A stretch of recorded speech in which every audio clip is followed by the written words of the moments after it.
আসসালামু আলাইকুম গাইস, কেমন আছেন সবাই? ঘুরতে আসছিলাম সুন্দর এই তিস্তা নদীর পাড়ে। এখানে একটি অথেন্টিক রেস্টুরেন্ট দেখে দাঁড়িয়ে গেলাম খাওয়ার জন্য। রেস্টুরেন্টের নাম Teesta mini cafe lake park. এখানে অনেক রকমের খাবার পাওয়া যায়। তো আমি রেস্টুরেন্টের ভিতরে এন্ট্রি নিলাম। রেস্টুরেন্ট অবশ্য একদম নদীর পাড় ঘেঁষে দাঁড়িয়ে আছে। ভাই, আপনার এখানে কি কি খাবার আছে?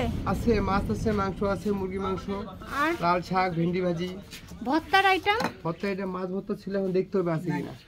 হাঁটতে হাঁটতে রান্নাঘরের পরিবেশ দেখতে আসলাম। এটা হচ্ছে রান্নাঘর, খড়ির চুলায় রান্না করতেছে। যারা শহর থেকে আসেন অনেকেই খড়ির চুলার রান্না খেতে চান, তো তাদের জন্য এই হোটেল বেস্ট হবে। ঢেঁড়স ভাজি, এটা হচ্ছে নদীর ছোট মাছ, এটা হচ্ছে বড় মাছ, এটা হচ্ছে লাল শাক ভাজি, এটা কমলি শাক, আর এটা হচ্ছে গরুর মাংস আর 1 প্লেট ভাত। প্রথমে গরুর মাংস দিয়েই টেস্ট করি।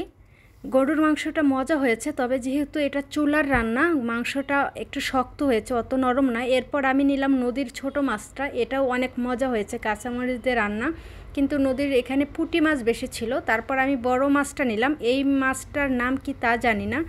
তো বড় মাছ অত মজা হয়নি আগের যে তরকারিগুলো খেলাম ওইটার তুলনায়, এই জন্য আমি আবারও ছোটো মাছ নিলাম। ছোটো মাছ দিয়ে মিক্সড করে খেলাম। ছোটো মাছের তরকারিটা বেস্ট হয়েছে, যেহেতু নদীর মাছ সুস্বাদু ছিল। খাবার শেষে আমি একটা সফট ড্রিঙ্ক খেলাম। এখানের টোটাল বিল আসছে 340 টাকা। বিল দেওয়ার পর দেখলাম এখানে সুন্দর 2টা মিষ্টি পাখি, তাই ক্যামেরা বন্দি করলাম।